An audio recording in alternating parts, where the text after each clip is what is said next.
Bonjour à tous, chers amis, nous sommes en plein mois d'Adar, le lendemain du 7 Adar. 7 Adar qui était le jour de la Lula de Moshe Rabbeinu, le jour de la naissance de Moshe Rabbeinu, le jour le plus joyeux du calendrier, comme nous avons vu longuement dans le cours de lundi soir, qu'on peut revoir sur l'application Torah. Magnifique cours. Et aujourd'hui, chers amis, on va passer à la suite. Chapitre de Tania 29, numéro 3. Qu'est-ce qu'on a parlé la dernière fois? Est-ce que tu te rappelles? On avait parlé sur le fait de faire ce qu'on appelle la cheshbon hanefesh. On a vu que parfois on doit être brisé. Oui, parfois on doit être brisé pour pouvoir s'élever. Mais aujourd'hui on va parler des rêves. Parce qu'on a beaucoup de rêveurs. On a des rêveurs dans la journée, comme celui qui est en face de moi. Hein? On va voir qu'est-ce que les rêves disent de nous.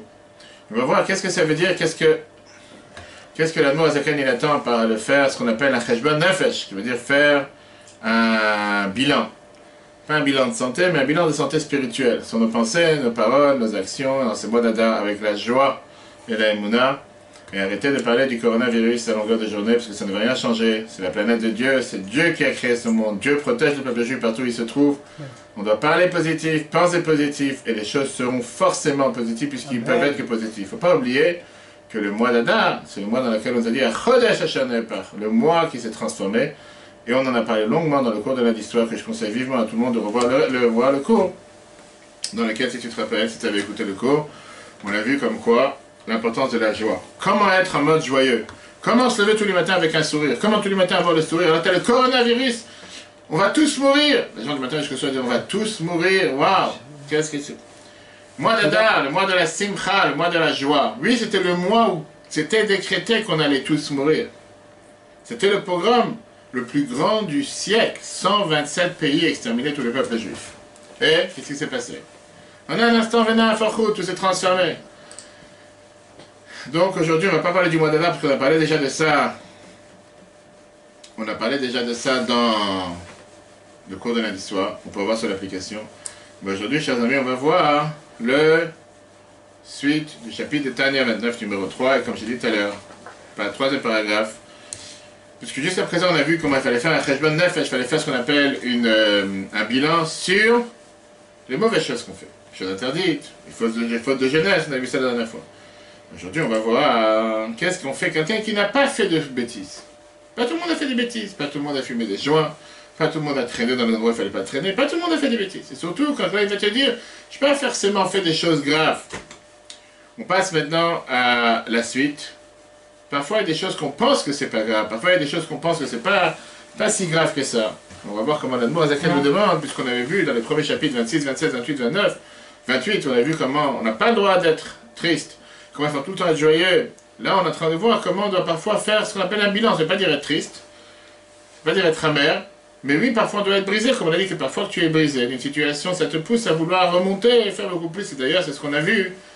Redéfinir les échecs dans le cours de Djala dimanche matin, très beau cours qu'on peut revoir sur l'application. Pourquoi parfois on a des échecs ou des épreuves de difficulté, et on doit se dire qu'en réalité c'est pas une difficulté, c'est un défi, pas seulement un défi, ça fait partie de la montée. L'échec fait partie de la montée, c'est ce qu'on a vu dans le cours de dimanche matin, comment redéfinir les échecs, et je conseille vivement à tout le monde de regarder.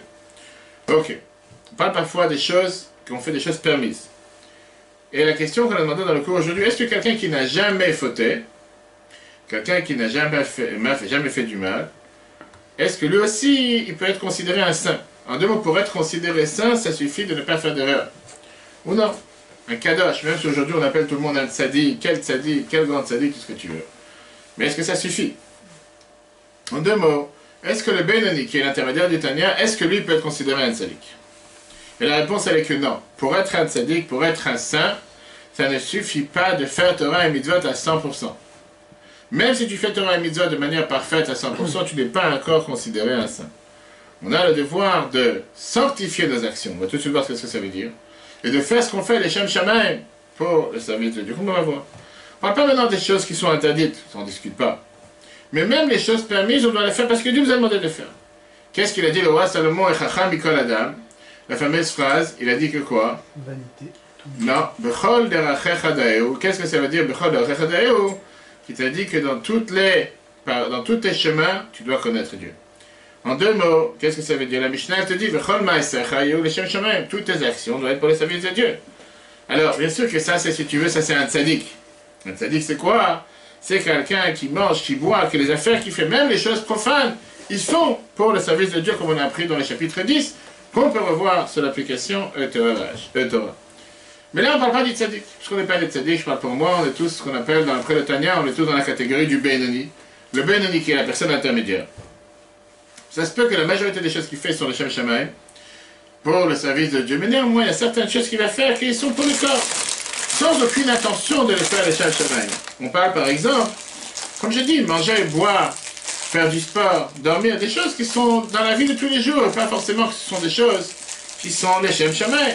Tu penses vraiment quand tu vas faire du sport que tu ne faire les choses des Shem Shamaim? Pas forcément. Et donc, tu vas t'assurer que le manger il est cachère, tu vas t'assurer que tu prends le plus grand et d'eau. Tout à l'heure, ce matin, j'avais un juge qui est venu ici qui m'a dit que son frère en Israël lui a dit qu'il faut qu'il mange seulement du manger sans trou. Je lui ai dit quoi? Tu parles du gruyère, tu parles de quoi? Il m'a dit la viande, halak, bet yosef, c'est sans trou, c'est lit. Je lui ai dit, mais tu as des gens qui parfois, par ça qu'ils vont manger, tout le but pourquoi ils ont mangé, c'est quoi? Pour remplir leurs propres, on va dire, besoins et pour remplir leurs propres désirs et plaisirs et pas forcément pour faire la volonté de Dieu. Une telle situation, ça peut des fois parfois lier une personne à ce qu'on appelle le sitracha au mauvais côté, comme on a appris ça dans le chapitre 6. Qu'est-ce qu'il y a la différence entre la kedusha et le sitracha? Quelle est la différence entre la sainteté et l'autre côté? C'est que la sainteté, ça veut dire être soumis à la volonté de Dieu, faire ce que Dieu il attend. Alors que l'autre côté, c'est être orgueilleux, avoir cet ego et être égocentré au lieu d'être mission-centré. Pas forcément qu'on parle des choses mal. C'est ça que Kohelet, il te dit, Hevel avali mamar Kohelet akol havel. C'est du vent. Qu'est-ce que c'est du vent? Pas forcément des choses interdites, pas des choses permises, mais qui ne sont pas des Shem Shamaim, on appelle ça que c'est du vent. Et donc, la question qu'on doit se demander, c'est qu'on doit aujourd'hui, on fait un autobilan, qui est combien de temps on consacre pour faire des choses profanes, et combien de temps dans la journée tu consacres à faire des choses de Shem Shamaim. Est-ce que quand tu viens à un cours, par exemple, tu dis, monsieur le rabbin, j'ai que 30 minutes à vous donner parce que j'ai des choses plus importantes à faire, cette chose qui m'ennuie plus qu'autre chose, et je ne sais même pas pourquoi je suis venu, je ne dirai pas de nom. Ou bien tu t'es dit non, même quand je travaille, je fais ce que Dieu me demande, même quand je mange, je fais ce que Dieu me demande, même quand je fais quoi que ce soit, je fais ce que Dieu me demande. Viens, la Noazakan te dit qu'on doit faire ce qui est écrit dans les Zohar, à travers les paroles des Zohar, qu'un homme, il doit être maré de chouchbena. En araméen, ça veut dire qu'on doit faire un bilan. Le Zohar te dit que tu dois faire un bilan chaque soir avant de dormir.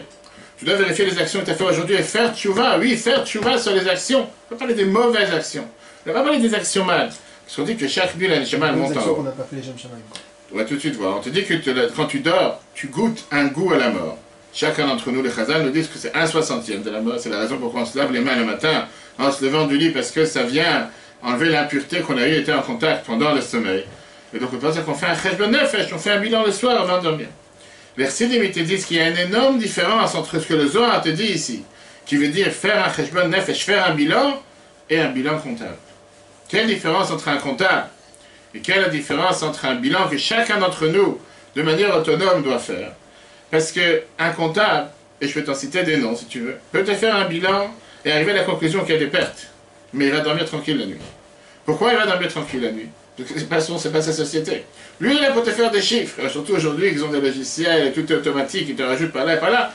Voilà la totale, monsieur. Vous êtes en tel négatif, vous êtes en tel positif, vous êtes en tel manque, vous avez tel déficit. Et alors, qu'est-ce qu'il en a à faire? Il a 20 clients, 100 clients, ça ne dérange pas. C'est pas autant que tu vas dormir mal la nuit, que ça ne le concerne pas personnellement. Il n'a aucun problème de continuer avec le bilan et de te dire, voilà, c'est un bilan catastrophique. Et débrouille-toi, fais ce que tu dois faire.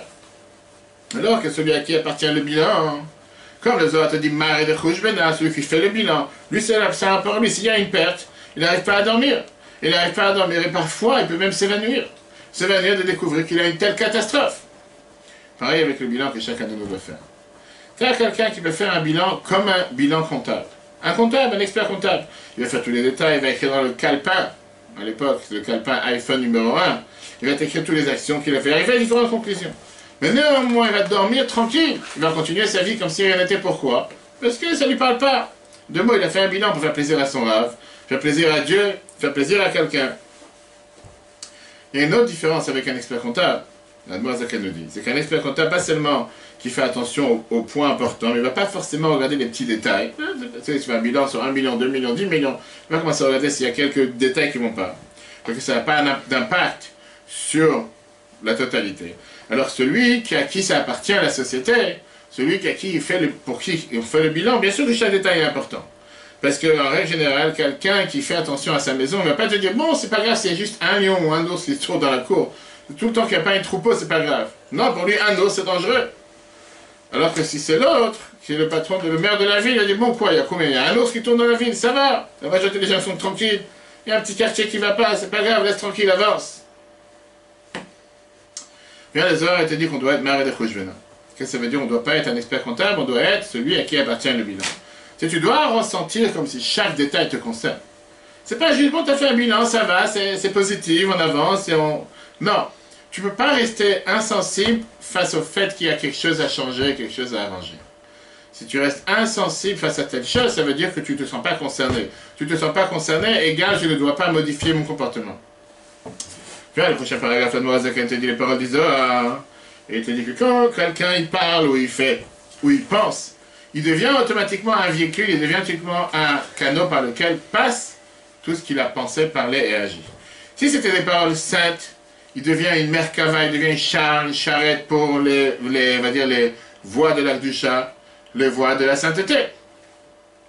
Parce que c'est de là que ça vient. Par exemple, si tu parles avec une pensée qui est attachée avec l'amour envers Dieu, ou bien si tu parles, ça vient du Mechal Ahava, c'est-à-dire du domaine dans lequel il y a cet amour envers Dieu. Et pareil quand tu parles de la crainte de Dieu. Mais si tu as une parole qui est juste banale, viens, on va faire une pause café. Viens, on va prendre un café. Pourquoi faire? Pour parler. Parler de quoi? Tu as vu l'habit de l'autre, tu as vu le sac de l'autre, tu as vu la voiture de l'autre, tu as vu la femme de l'autre, tu as vu les vacances de l'autre. Parler de tout et de rien et perdre ton temps à rien dire. Qu'est-ce qui se passe? À ce moment-là, tu deviens un véhicule, tu deviens comme si tu es un réceptacle pour les chalot de Touma qui sont ces fameux, on va dire, ces fameuses couloirs, pas forcément de pureté. Dans la Torah, on sait très bien qu'il n'y a pas d'air gris. Parvé, c'est pour manger. Tu as viande, tu as lait et tu as parvé. Mais dans les paroles, pensez qu'il n'y a pas de paroles neutres. C'est ou bien, ou c'est pas bien. Regarde, même si quelqu'un, il fait partie de ce qu'on a dit tout à l'heure, des, comment on appelle ça, des fautes graves, des fautes de jeunesse. Et Simon Libor, il doit toujours essayer le Kayem, Mahama, Azor, Akadosh, d'accomplir ce que le Zohar nous dit. L'Iyot, Memare de Khouchbena, d'essayer d'être parmi ceux qui sont les patrons du bilan. À qui appartient le bilan? Dehaïn, ça veut dire. La Sot, Cheshbon, Imnafsho, de faire un bilan soi-même. Mikol, Amarchavot, Vadiburim, Vamaasim, Shechafou, de tous les pensées, paroles et actions qui sont passées dans sa tête vers vous. Miyamiyoto, depuis qu'il existe, depuis sa naissance, d'ailleurs, Mazé jusqu'à aujourd'hui. Imayu Kula, Mitzad Akdusha, si tout était du bon côté, Mitzad Atuma, ou de l'autre côté, Rachmana, les que Dieu nous en préserve. De Haïnou, il t'explique. Kol, Amarchavot, toutes les pensées, Vadiburim, les paroles, Vamaasim et les actions. Shalol, Hachamem, qui n'a pas été pour Dieu. Velir Tsono pour sa volonté, Velir Vodato et pour son service. Chez eux, au pirouche que ça, c'est l'explication, la chonne. Sitra Achara, c'est ce que veut dire l'autre côté. Kaniska Leel, comme on a parlé longuement dans le chapitre 6. Umuda Zot, sache une chose, il te dit, je te donne la règle, le baromètre. Kol et, à chaque fois, chez Adam, Mechachem, Marchavat, Doshot. Qu'une personne pense des bonnes pensées, des pensées saintes. Naaseh Merkava, il devient un véhicule, il devient une voiture, il devient un moto, il devient un moyen de faire passer tous les esprits de sainteté, que de eux sont influencés les bonnes pensées. Pareil le contraire. Quand ils pensent des pensées non saintes, ça devient un véhicule impur. À ce moment-là, pour tout ce qui sont les mauvaises choses. Que de là vont venir toutes les mauvaises pensées. Pareil dans les paroles et les actions. Et la réalité, on va voir, c'est très simple. Quand tu commences à t'asseoir pour rien dire, tu finis par dire ce qu'il ne faut pas. Ça n'existe pas de dire parler pour parler parce que la beauté du ciel, la beauté des plantes. Tu peux parler comme ça. Mais après, tu commences à venir à parler de l'un, de l'autre. C'est sans but. C'est ce qu'on appelle papoter en français. En hébreu, c'est le même mot. Alors qu'il n'y a aucun sens, il n'y a aucun but. Qu'est-ce que tu gagnes avec ça? La différence entre un patron qui a son bilan, que c'est sa société, et un expert comptable, la différence entre les deux, on va voir cette histoire suivante. Le chassid Rav Simcha Grodetsky, c'était quelqu'un qui a fait beaucoup, il a donné le Sirut Nefesh en Russie. Quand il est arrivé en Israël, il faisait parmi des premiers responsables de mettre en place la yeshivat à Boucharim, de Boukhari de Kfar Chabad en Europe. Il y avait quelqu'un qui était contre lui. pouvait pas le supporter, qu'il a envoyé une lettre au Rabbi avec beaucoup de plaintes sur la manière comment il se comporte, comment il dirige la yeshiva, comment il se comporte, son comportement personnel. Et donc le Rabbi, il a dit très bien, j'ai reçu une lettre contre toi. Il a envoyé la lettre à Simcha Zadetsky. Il lui a dit, tiens, voilà ce que quelqu'un a dit de toi, dis-moi ce que tu en penses. Je veux savoir ce que tu dis. Simcha a écrit une réponse et il a essayé de donner une réponse sur chacune de ses plaintes, en disant que dans l'essentiel des plaintes n'est pas réel. Seulement, c'est parce que telle personne, il est énervé, c'est comment ça... Il a fait, il m'a dit, dans le fond, il n'y a rien, c'est juste que tu t'imagines des choses. Une fois qu'il a fini d'écrire la lettre, il a commencé à marcher dans la maison, après il a pris la lettre, il l'a déchirée, et il l'a mis à la poubelle. Et c'est ainsi, il a écrit une nouvelle lettre, avec quelques lignes. La famille lui a demandé qu'est-ce qui s'est passé. Il a dit la chose suivante. Fait d'abord, j'ai écrit une lettre en essayant de me justifier.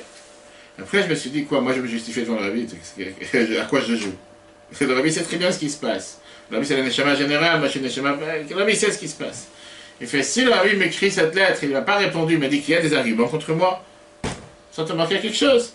Et donc j'ai écrit au Rabbi, j'ai dit, je prends la responsabilité sur tout ce qu'il a écrit, et je vais changer. Un principe particulier. Mais là, l'Admor Azaken, il nous prend à un niveau beaucoup plus élevé de tout ça. Et là, il te dit, écoute, si jusqu'à maintenant tu pensais que c'est seulement ce que tu dis, ce que tu parles, ce que tu entends toute la journée, ce que tu penses, ça a un impact sur toi. Viens, on va parler avec tes rêves. Maintenant, on va devenir des voyants. On fait tous des rêves. Certaines personnes. Moi, je ne me rappelle pas c'est quoi les rêves. Tu fais un rêve. En général, tu rêves de ce que tu as fait juste avant de dormir, dans la journée. Quand tu parles de rêve, tu as parlé d'un sujet, tu rêves. Parfois, c'est des bons rêves. Et certaines personnes font des cauchemars. Parfois, des personnes font des rêves qui sont problématiques. Parfois, tu te rappelles de tes rêves. Parfois, tu oublies tes rêves. Tu te lèves le matin, tu as tout oublié. Dans la Torah, on nous parle de plusieurs rêves. La Torah te parle des rêves de Yosef, de Yaakov, pardon d'abord sur l'échelle. Avec les anges qui descendaient et qui montaient, toutes les explications qu'on peut revoir sur l'application de Torah, pourquoi d'abord ils descendaient, pourquoi d'abord ils montaient, après ils descendaient. Les rêves de Yosef, magnifiques rêves spirituels, les astres, tout le monde se prosternait à lui, Yosef. Et les rêves de Pharaon, c'était plus grossier, les vaches, grosses vaches maigres, etc. etc. D'où viennent les rêves, et est-ce que les rêves, ils ont un fondement? Est-ce qu'il y a quelque chose dans les rêves? Ou bien les rêves c'est du vent. Et dans la bien, chaque fois que des gens passaient dans le dollar du dimanche et disaient mais j'ai eu tel et tel rêve et j'ai peur de telle et telle chose, Rabbi répondait plusieurs fois Chalomot, Shavidaber ou les rêves, c'est une fameuse phrase que les rêves c'est du vent. Qui dit ça? Zacharie, seconde, Zecharia, chapitre 10, verset 2, il te dit Chalomot, Shavidaber. Et les Chachamim dans la halakha te décrètent une règle claire d'ivrei Chalomot, l'homanim et l'homeridim. Les paroles de rêve, ça ne monte pas et ça ne descend pas. Tu montes et tu descends, ça ne veut rien dire en nous. Ah, tu dis, on sait très bien ce qu'il y a, ce qu'on appelle la tabat halal, qui veut dire que parfois des gens qui ont des mauvais rêves doivent aller voir un tribunal, 3 personnes, et demander d'annuler leur mauvais rêve. Alors de quoi on parle? On sait aussi que la Torah te dit que parfois la prophétie à certains prophètes arrivait grâce à un rêve. Je parle par rapport à un rêve, parce qu'il y a des gens qui entendent des voix toute la journée, pas seulement la nuit. On sait qu'il y a beaucoup d'Egdolé Israël qui ont l'habitude de faire Shelat Halom. Ils demandaient des questions à Dieu, ils interpellaient Dieu pendant le rêve, et ils méritaient d'avoir des réponses.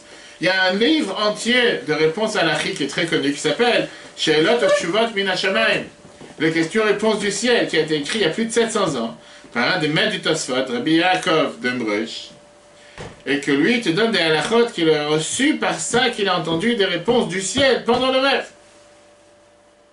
On te dit que ça aussi c'est attaché avec la libération du Admor Azaken de prison le 19 Kislev, parce que celui qui a écrit le livre, il raconte comme quoi il a eu une question de rêve le jour du 19 Kislev. C'était 350 ans, 400 ans avant l'Admor Azaken.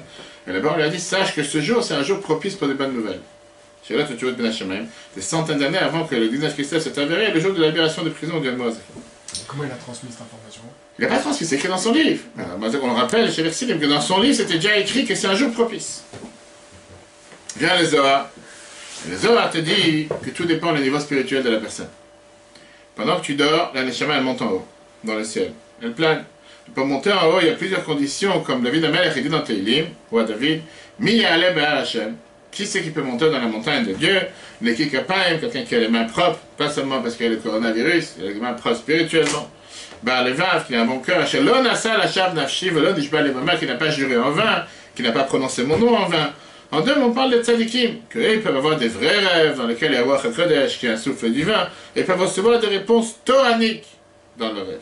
Le Rabbi écrit dans Yom Yom, et c'est très riche, on dit ça chaque année, on a dit ça il y a 2 mois, le 4 Tevet, que les bons rêves, qu'on te fait savoir des paroles de Torah pendant que tu rêves, Ça vient généralement par ça que tu as une telle assiduité dans l'étude de la Torah pendant la journée, que par ça que tu as appris la Torah avec une telle profondeur et une telle assiduité, que la nuit, quand un Neshama monte en haut, elle peut découvrir des réponses aux questions que tu n'as pas pu avoir de réponse dans la journée. On te fait savoir des nouveautés de la Torah, de Niglet, de Chassidut, chacun en fonction de ce qui travaille dans la journée. Mais quelqu'un qui n'est pas si propre que ça, il n'a pas mis son masque, ou bien quelqu'un qui n'est pas si propre dans la conduite, ou bien de son âme, peut-être que dans la conduite il est très propre, mais dans son âme il y a quelque chose qui ne va pas. Ça, les Neshama ne monte pas en haut, à ce moment-là ses rêves sont du vent. Viens les oreilles, il te dit que ces rêves qui sont des rêves comme la majorité des gens d'entre nous, viennent à cause de nos mauvais côtés, de nos mauvais comportements. Et ça, c'est ce que les Chachamim te disent. Tu dois la phrase qu'un homme, il voit dans ses rêves de ce qu'il a pensé dans la journée. Si tu regardes des choses qui sont... Comment on appelle ça? Des choses qui ne sont pas saines, qui ne sont pas claires pendant la journée, automatiquement, c'est ce que tu rêves dans la nuit. Pendant la journée, tu vois certaines choses, tu entends certaines choses, certaines peurs, certaines craintes, certaines volontés. Et c'est ces choses en général, c'est ces choses que tu vois dans le rêve. Et c'est pour ça que la Torah, elle te dit, c'est pour ça que la Torah, elle te dit, Venishmarta mikol davara. Qu'est-ce que ça veut dire, Venishmarta mikol davara? Que tu dois faire attention à n'importe quelle mauvaise chose. Tu dois faire attention à n'importe quelle mauvaise chose, ça veut dire faire attention à ce que tu penses. Je vais te donner la clé en bas. Je suis dans la clé, c'est ce qu'ils ont raison. Tu dois faire attention à n'importe quelle chose que tu penses dans la journée pour ne pas faire des bêtises la nuit. En deux mots, un mot Zaken continue en te donnant l'explication, en te disant comme ça. Exactement la même chose qu'on a avec le manger, la même chose qu'on a avec les rêves. Il te donne un exemple. Quand tu manges, en général la nuit, tu digères ce que tu as mangé et les déchets sortent à l'extérieur. On dit que c'est une des raisons pourquoi les gens n'arrivent pas à perdre du poids. Parce qu'ils n'ont pas assez, donc ils n'ont pas assez de temps pour donner au système pour pouvoir digérer ce qu'ils ont mangé dans la journée. Et donc c'est pour ça qu'ils grossissent. Je vais te donner les adresses des diététiciens qui disent une chose pareille. Pareil, la pensée de l'homme. On te dit que les pensées que tu penses dans la journée, ils digèrent dans ton cerveau pendant que tu dors. Et les rêves, c'est les déchets des pensées qui sortent pendant la nuit. Parce qu'en général, c'est ce qui sort pendant la nuit. C'est pour ça que quelqu'un, en général, il se lève le matin avec une tête fraîche. Parce que la tête, elle a eu le cerveau, il a eu le temps de faire la part des choses, du bien, du mal, etc. Et certains te diront, la fameuse adage, c'est la nuit qui porte. Bravo. Maintenant, on va comprendre qu'est-ce que ça veut dire, quel est le bilan qu'on doit faire avec les rêves. Comme on a dit tout à l'heure, là, on est déjà dans une phase beaucoup plus raffinée sur la vie. C'est pas que tu as fait une interdiction, comme on a vu la dernière fois. C'est pas que tu as fait quelque chose de profane. On parle des rêves. Tu dois vraiment en avoir un impact sur tes rêves. Maintenant, on te dit que c'est quoi un Benoni? On a vu une personne intermédiaire, c'est quelqu'un qui est en contrôle à 100%. Il réussit à pousser ses mauvaises pulsions, ses mauvaises envies. Il ne laisse pas exprimer ses mauvais désirs, ni dans les actions, ni dans les paroles, ni dans les pensées. Parfois, il peut même penser qu'il n'a aucune attirance à des choses interdites. Mais ça, c'est ce qu'on appelle dans l'aspect conscient. Mais il y a la sous-conscience, dans laquelle on n'est pas forcément au courant, que ce sont les forces de la pensée et du sentiment. Là-bas, le mal, il est toujours existant, et la preuve, c'est que c'est un Benoni, c'est un intermédiaire. Parce que s'il n'aurait plus eu de mal, il aurait été quoi? Il aurait été un tzaddik. Quand il voit quelque chose interdit, il s'éloigne comme du feu. Mais dans sa sous-conscience, il a une certaine attirance. Seulement, il n'est pas du tout attiré à le faire. Alors que le Benoni, contrairement au tzaddik, on peut dire qu'il est Neki Kapain. On peut dire qu'il a les mains propres. Dans le comportement, il se comporte à merveille. Mais est-ce qu'il est bar levav? Est-ce qu'il a ce cœur propre, du point de vue sentiment ou tête? Alors, où cette sous-conscience vient à s'exprimer? Dans les rêves. Là-bas, tu ne peux plus être en contrôle. Parce que la nuit, tu ne contrôles pas ce qui passe par la tête. Parce que la preuve, c'est que tu rêves à des choses que tu n'as même pas pensé dans la journée. Tu ne penses pas. La Gemara te dit que tu peux rêver dans la nuit. Puis là, de coupe à des martes. Qui veut dire que tu peux rêver dans la nuit qu'un éléphant passe par le trou d'une aiguille.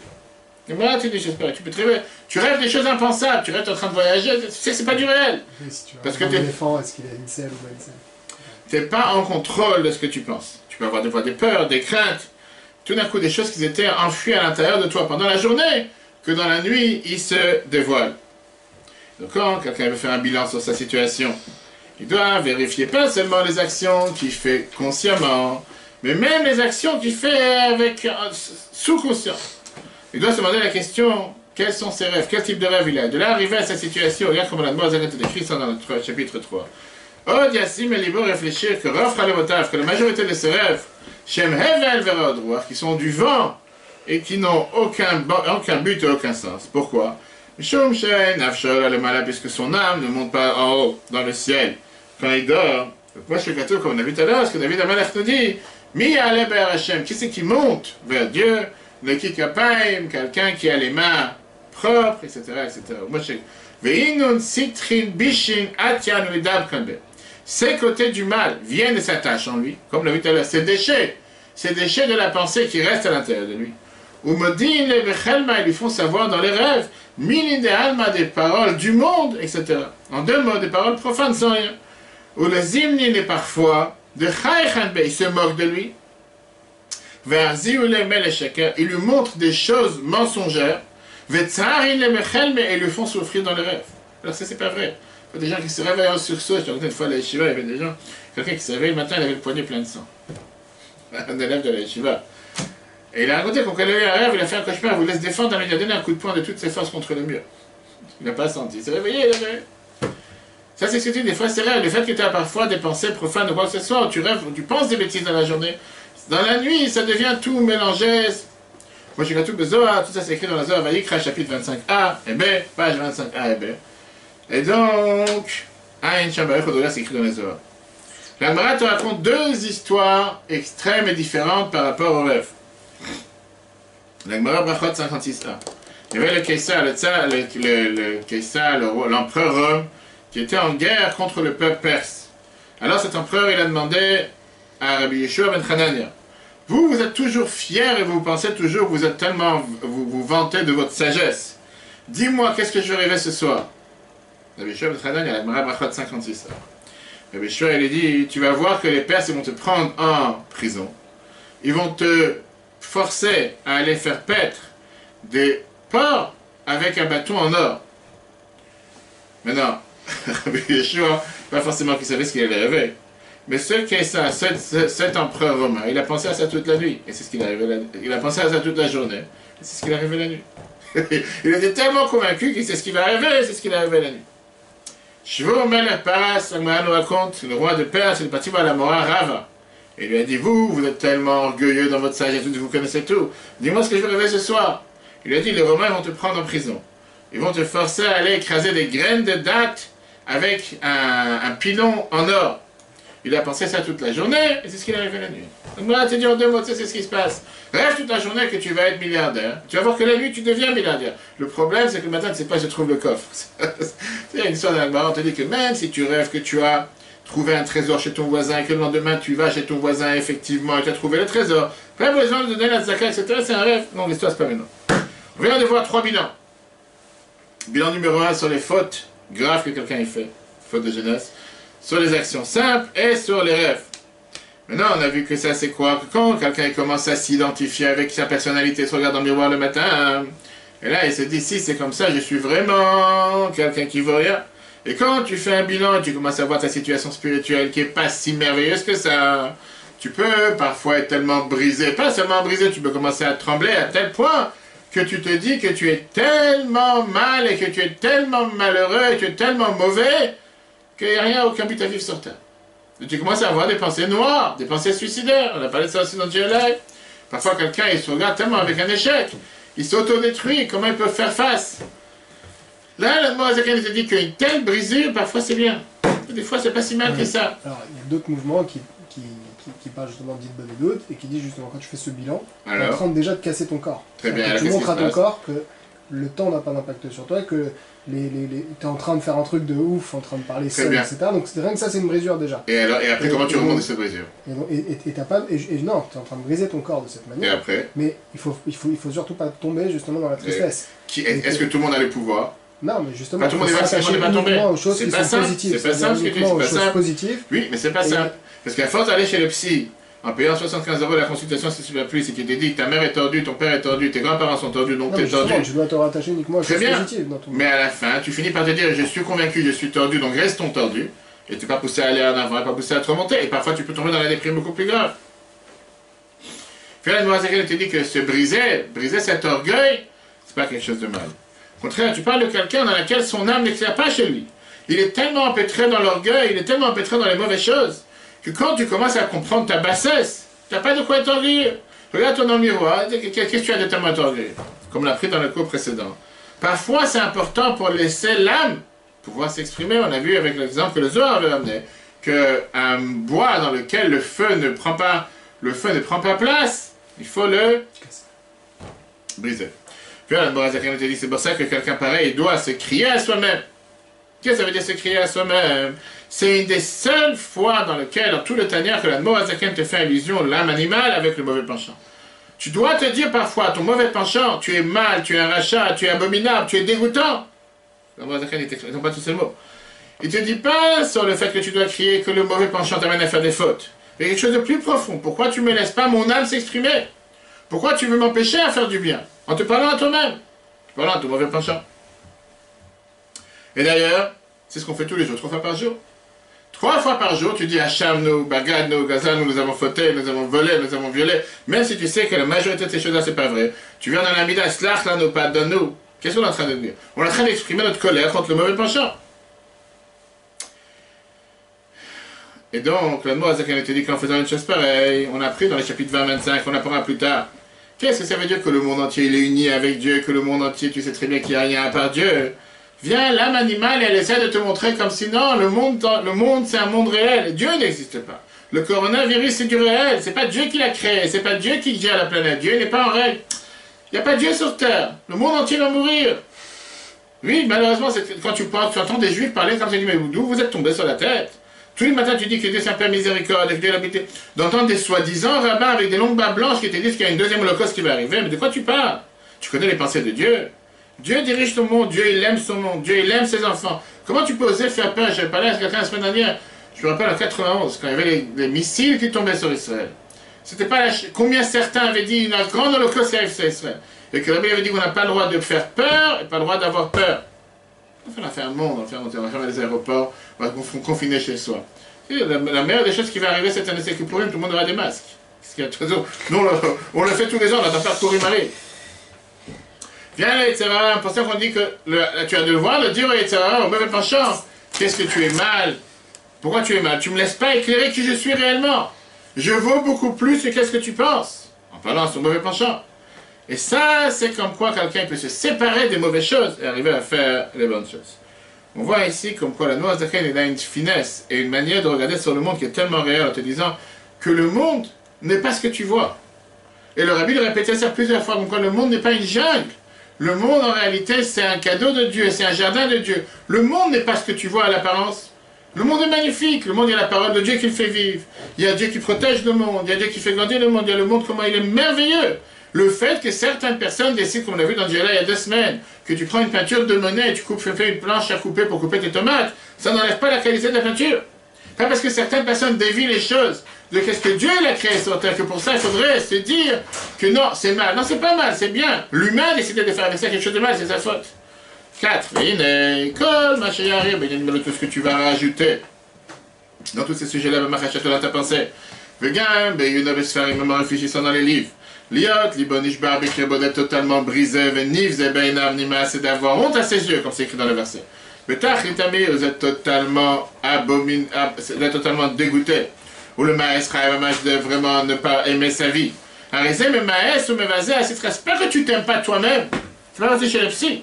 C'est que tu fais honte à quoi? Un mauvais côté, afin de faire descendre toutes ces mauvaises choses. Ou mourir d'un migdalota qui te fait descendre de ta grandeur, vegasud, roucha, et ta grossièreté, vegavuta, et ton orgueil. Chez Malbia et Tatsma, alors de chaîne de fèche avec avec quel droit tu te permets de m'empêcher pendant la prière? Je ne parle pas maintenant à un autre. On dit ça quand tu parles à ta personne. Tu parles à ton mauvais penchant en disant ne, je ne vais pas me laisser abattre.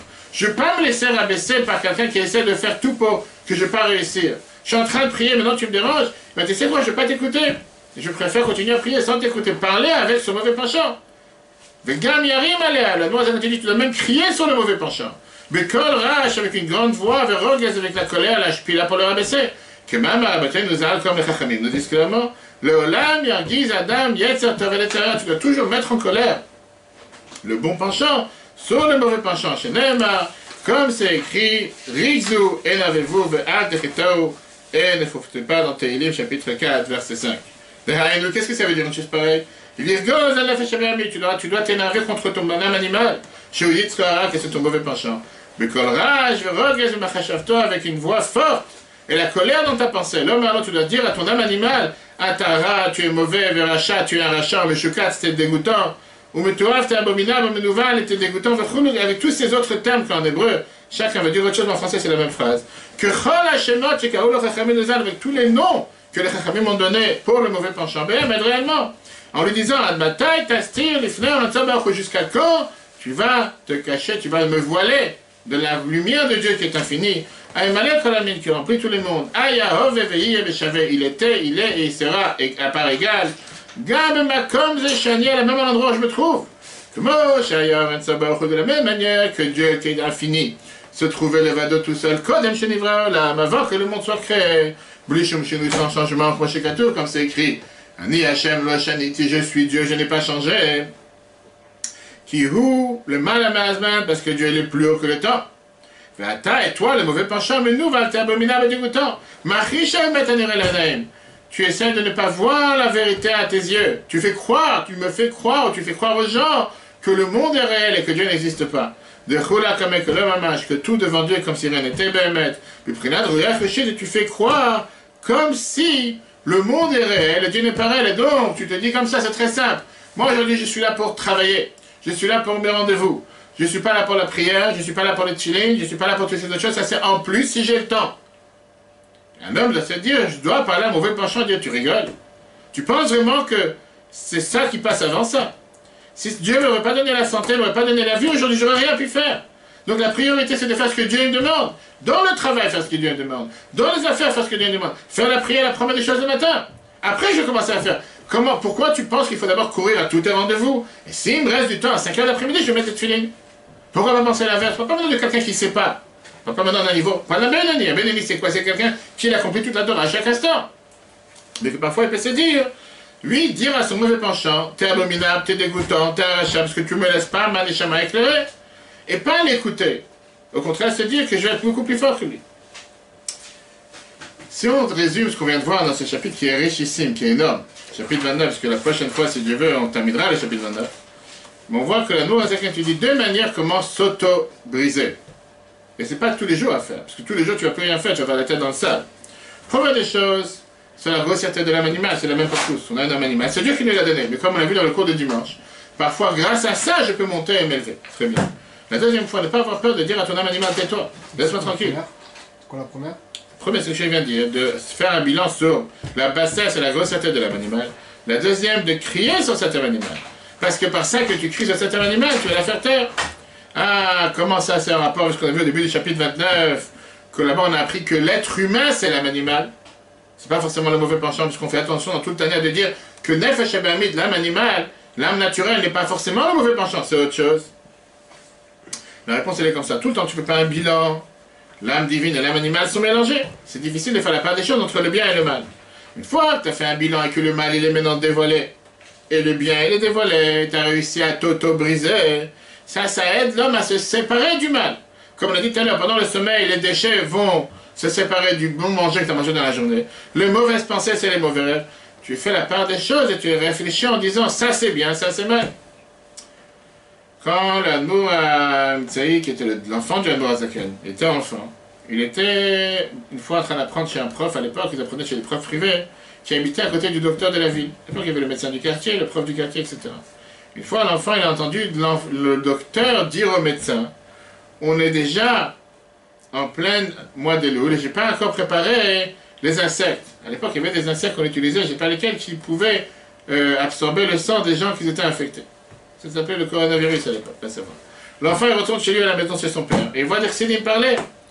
Il leur dit, c'est en plein Elul, vous n'avez pas encore préparé ces insectes, vous parlez entre vous. Les Chassidim n'ont pas compris de quoi il parle. Et il a dit, ces insectes, ils sont là pour absorber ce sang infecté. Le mois de Elul, on doit essayer d'enlever cette chaleur dans laquelle on a ce sang enragé qu'on a toute l'année pour la passion, pour faire des choses qui ne sont pas forcément importantes. Et réfléchir à ce qui est important. Eux, ils ont pensé que c'est l'Admour Azaken qui leur a envoyé ce message. Quand l'Admour Azaken il a entendu ça, il a dit, ça c'est ce que le Baal Shem Tov nous a appris. Que de chaque chose qu'on voit et qu'on entend, on doit tirer un enseignement pour le service de Dieu. Mais nous, on doit se fatiguer, parce qu'on est adulte, un enfant, il entend ça de manière pure. Ok, conclusion. Pour briser son cœur, on a le devoir d'abord de réparer les fautes du passé. Les actions présentes qui étaient permises, mais qui étaient du vent rêve, la valeur qu'on a dit tout à l'heure, et la qualité de nos rêves. Qu'est-ce qu'on apprend de ce cours? C'est que parfois il faut arrêter de courir dans la vie. Parfois il faut arrêter de courir et courir et courir et faire un bilan à Cheshbon Nefesh. Quand est-ce qu'on le fait? Tous les soirs, quand on va dormir, on fait Kriyat Shema Shalamita. C'est ce qu'on a fait dans la journée. De manière plus large, il y a des temps dans lesquels on fait Cheshbon Nefesh, dans le mois d'Elul, qui est appelé le Chodesh HaCheshbon, le mois du bilan, les 10 jours de Tchouva. Ce bilan, il n'est pas fait pour être affiché sur les murs de la société, ni dans les murs de la maison. C'est un bilan qui est autonome, qui est privé, qui est profond, sans essayer d'arrondir les ronds, sans essayer de se faire des rabais, comme on dit. Quand on voit, on est capable d'autodétecter quel est le bien et quel est mon mal, on sait comment augmenter notre bien et comment diminuer notre mal. Simchat Torah, 1963, alors bien il avait l'habitude chaque année à 3 h du matin, après la kafat, etc., que tout le monde était déjà plein à la joie de Simchat Torah, de redescendre dans la grande choule et d'enseigner une nouvelle chanson. Des chansons qui venaient de Russie, d'Ukraine, avec un enseignement dans la Torah, bien sûr. Ça a duré une 14 années, jusqu'en 1964. En 1964, il a enseigné 2 chansons, l'année d'après sa mère est décédée, il a rabbinit Rana, ça s'est plus passé. Avec des mots en Ukraine, des mots en russe, et à la fin des mots en yiddish, etc. Maintenant, il y a une chanson que la Bible a enseignée, c'est une chanson qu'on chante, on a l'habitude de chanter tous les Shabbats, les enfants ils adorent, Stav Yapitou. C'est quoi Stav Yapitou? On va tout de suite voir. C'est la source de cette chanson, c'est une chanson de berger ukrainien, qui parle sur un berger, qui parle sur un carrossier, un Uber de l'époque, comme on appelle ça, qui était sous, qui a bu de l'alcool, il a perdu son travail, parce qu'il ne sait pas gérer les chevaux. Et quand les Sélim ont entendu cette chanson, ils ont transformé la chanson en tant que bilan personnel que quelqu'un doit faire. Que chacun de nous, on vit dans ce monde. On va écouter les mots de la chanson. Et que parfois, on passe tellement de temps qu'on oublie quel est le rôle et quelle est la mission que Dieu nous a donnée. Mais à la fin de la journée, on doit donner un bilan à Dieu, au patron. Regarde la chanson. La chanson en hébreu, je l'ai tout de suite en français. Stav Yapitou, c'est en russe. J'étais en train de boire, je me suis assis pour boire vendredi, Shabbat, vendredi ou Shabbat. Et j'ai perdu mon cheval. En parlant de ce carrossier qui était totalement saoul. Il faut savoir comment profiter. Il faut savoir comment parler. Mais on sait qu'il faudra donner un bilan au bout du compte. Tu peux faire la fête toute la journée. Tu peux sortir tous les soirs. Il faut savoir comment parler. On devra donner des réponses au patron. Venez, on boit. Venez, on passe le temps. Venez, on boit du vin comme de l'eau. Venez, on dit le chaim. Mais toi, tu vas nous écouter du ciel. En 2 mots, le rabbi nous a dit, c'est quoi l'enseignement qu'on apprend de cette chanson? On vient d'arriver Simchat Torah. On vient de passer un mois d'Elul avec le mois du bilan, dans lequel on fait tous un bilan autonome, le jour des Slichot, Rosh Hashanah, Kippour, Sukkot. Et voilà qu'arrive Simchat Torah, on voit qu'il y a encore des choses qu'on n'a pas réparées. En général, on te dit, le lendemain de Kippour, on va repartir pour un an. Le Kippour prochain va changer. Ça réveille un juif à faire une tchouva, de manière qu'il va se dire que son cheval, qui est son corps, ne va pas l'empêcher à faire ce qu'il faut faire. Et comme ça, tu te libères du corps, etc. Une fois qu'on a vu l'importance de comment et pourquoi il faut avoir ce qu'on appelle briser son cœur, on va voir qu'est-ce que dans l'autre côté, parfois quand on brise son cœur, on peut arriver à une situation pas seulement spirituellement élevée, mais beaucoup plus que qu'est-ce que c'était avant. Puisque les Chachamim nous disent, on verra à la fin du chapitre 29, Ma'aminim, une fameuse chanson, le peuple juif sont des croyants, fils des croyants. Mais tu as des juifs qui te disent, moi je suis l'homme Amin. Je ne crois pas, monsieur le rabbin. Je suis athée, laissez-moi tranquille. Comment tu peux avoir un manque de émouna chez un juif? D'où viennent les doutes dans la émouna? On verra ça si Dieu veut la prochaine fois. Le cours sera un replay sur l'application et Torah. Très bonne journée à tous. Chodesh Tov, Chodesh joyeux. Moi, Dada, je rappelle à tout le monde que c'est moins d'une semaine, fête de Purim, la fête de la joie, le mois qui s'est transformé, que tous les virus et toutes les maladies, tous les cassettes et tous les ennuis partent, et que ce soit le mois le plus joyeux pour le peuple juif, qu'on se voit avec ma chère encore avec la fête de Purim. Cours en replay sur l'application et Torah. Très bonne journée à tous et à la semaine prochaine.